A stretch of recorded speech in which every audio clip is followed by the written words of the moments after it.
नमस्कार, Haryana at 9 PM news channel में आप सभी का स्वागत है। आइए आपको कराते हैं खबरों से अपडेट। राजकीय वरिष्ठ माध्यमिक विद्यालय थानाकला में बृहस्पतिवार को एक साप्ताहिक एनएसएस शिविर का शुभारंभ खंड शिक्षा अधिकारी रचना बाना द्वारा सरस्वती मां की प्रतिमा के समक्ष दीप प्रज्वलित करके किया गया।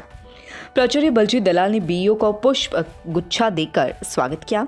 इस अवसर पर खंड शिक्षा अधिकारी रचना बाना ने शिविर में हिस्सा ले रहे स्वयं सेवकों को एनएसएस के माध्यम से सामाजिक बुराइयों के खात्मे में भागीदारी दर्ज करवाने को प्रेरित किया। उन्होंने कहा कि जिस प्रकार से एनसीसी का हिस्सा बनकर विद्यार्थी सेना में जाकर देश की रक्षा करते हैं, उसी प्रकार से एनएसएस स्वयं सेवक भी समाज में रहते सामाजिक बुराई को खत्म करने का बीड़ा उठाते हैं। उन्होंने कहा कि स्वयं सेवकों को चाहिए कि वे समाज में एकता भाईचारे को बढ़ाने का प्रयास करें। राजकीय वरिष्ठ माध्यमिक विद्यालय खरखुदा में भी बृहस्पतिवार को साप्ताहिक एनएसएस शिविर की शुरुआत की गई। इस दौरान स्वयं सेवकों को कार्यक्रम अधिकारी संदीप कुमार ने समाज सेवा के प्रति जागरूक किया। उन्होंने कहा कि समाज में बेहतर कार्य करने से ही राष्ट्र निर्माण होता है। इस दौरान स्वयं सेवकों ने श्रमदान किया। इस दौरान विद्यालय प्रभारी सीमा सिंगल, रमेश चंद्र, सुरेश सिंह, विजेंद्र सिंह, राजेश, प्रवेश, शैलजा, सुषमा, प्रियंका, सुमन, सोमनाथ व राजकुमार आदि मौजूद रहे।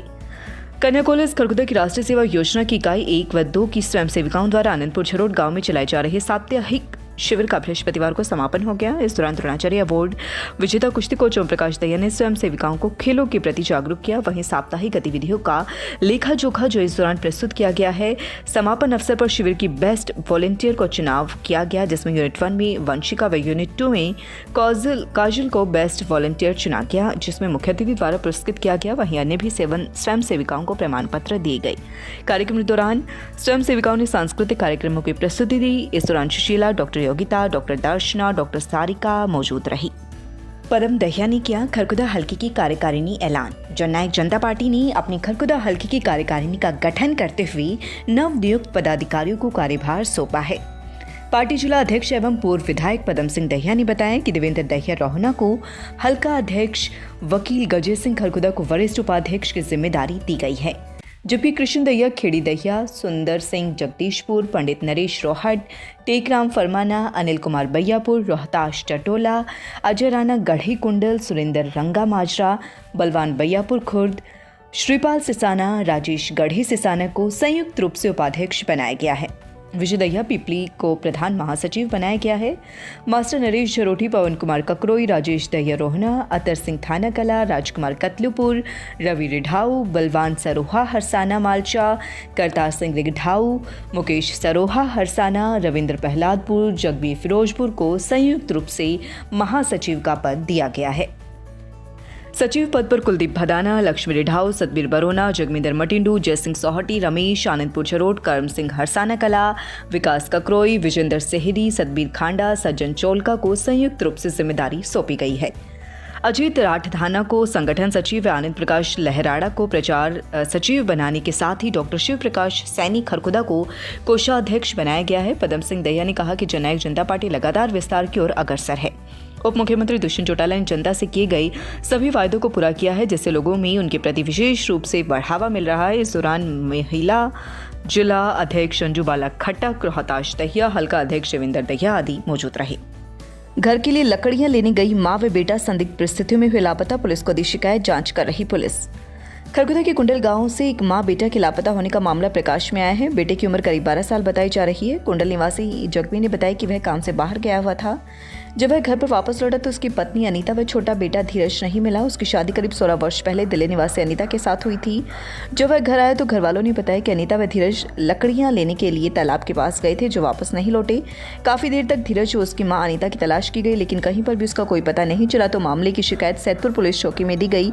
सैदपुर पुलिस ने फिलहाल मामला दर्ज कर मामले की छानबीन शुरू कर दी है। जगबीर ने शिकायत में कहा कि उसे शक है कि किसी ने उसकी पत्नी व बेटे को पकड़ लिया है और उन्हें जानबूझकर कहीं छिपा दिया है। इसकी तलाश की जाए। हरियाणा की सोनीपत पुलिस ने दिल्ली में चल रहे महिलाओं के एक बड़े आपराधिक गिरोह का भंडाफोड़ किया है।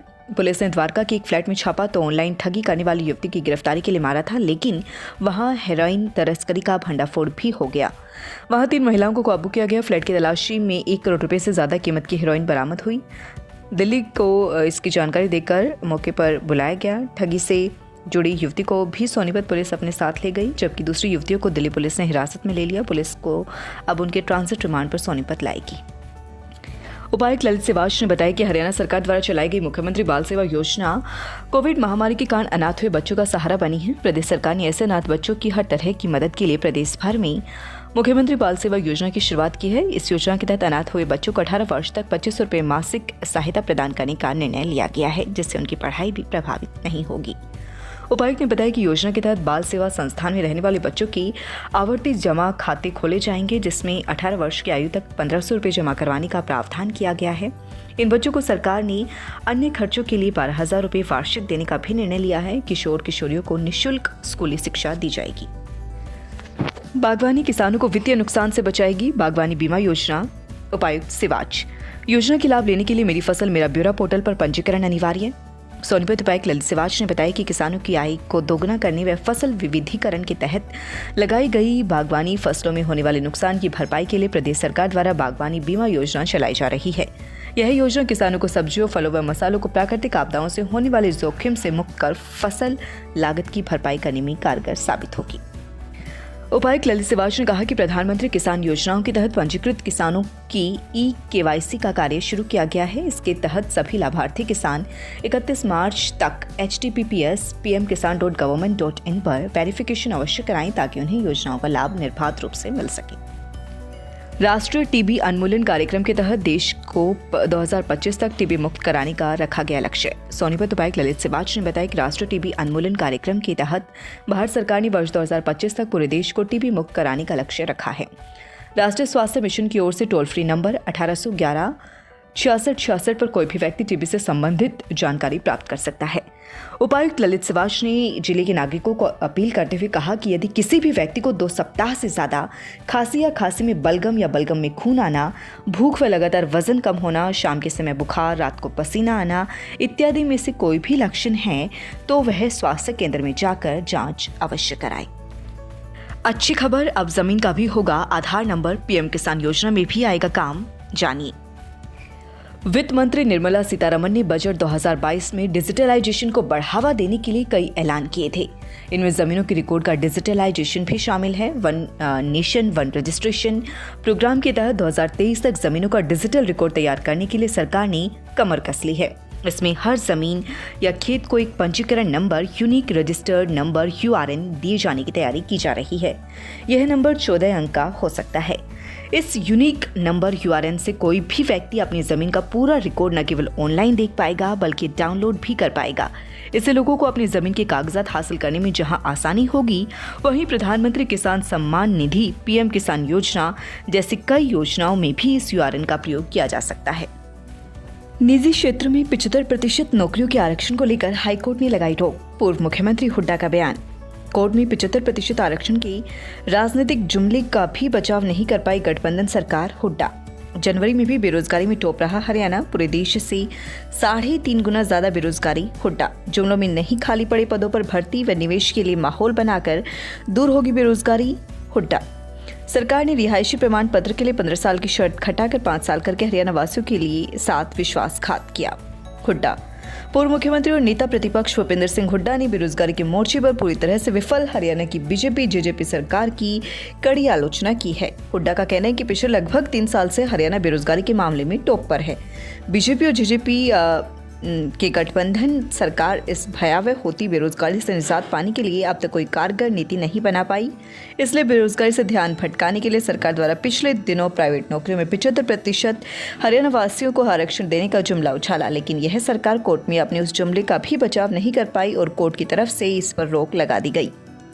हुड्डा ने CMIE के ताजा आंकड़ों का हवाला देते हुए कहा कि जनवरी में भी बेरोजगारी दर के मामले में हरियाणा पूरे देश में टॉप पर रहा। हरियाणा के युवा पूरे देश से लगभग 3.5 गुना ज्यादा बेरोजगारी का सामना कर रहे हैं, लेकिन अपनी जिम्मेदारी से पल्ला झाड़ते हुए प्रदेश सरकार इस हकीकत से नजर चुरा रही है। सच को स्वीकार करने के बजाय centre for monitoring Indian economy यानी CMIE के आंकड़ों को गलत करार दे रही है, जबकि इसी संस्था के आंकड़ों का आधार बनाकर बीजेपी यूपी में वोट मांग रही है।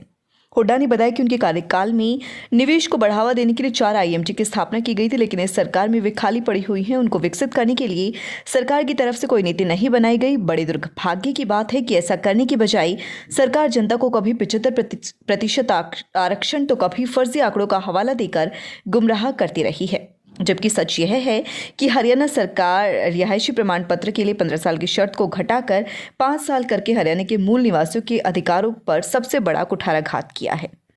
स्टेट विजिलेंस ने एसएचओ को किया गिरफ्तार। हरियाणा स्टेट विजिलेंस ब्यूरो ने लंबित एक शिकायत का निस्तारण करने की एवज में चीका थाना प्रभारी के पद पर तैनात इंस्पेक्टर को शिकायतकर्ता से रिश्वत की मांग करने के आरोप में गिरफ्तार किया है। ब्यूरो के प्रवक्ता ने जानकारी साझा करते हुए बताया कि चीका जिला कैथल निवासी चांदराम ने आरोपी पुलिस अधिकारी के खिलाफ ब्यूरो में शिकायत दर्ज करते हुए आरोप लगाया है कि उसके खिलाफ चीका पुलिस थाने में लंबित एक मामले का निपटान करने की एवज में उक्त अधिकारी द्वारा 5,000 रुपये की मांग की गई थी। Ophthalmology services available at Tulip Hospital, Sonipat from 15th of February. Dr. Shweta Raghav. OPD timing Monday to Saturday 1 p.m. to 6 p.m. Book an appointment or call 705-651-1111. लगातार खबरों से बनी रहने के लिए चैनल को लाइक, सब्सक्राइब और शेयर जरूर करें। धन्यवाद।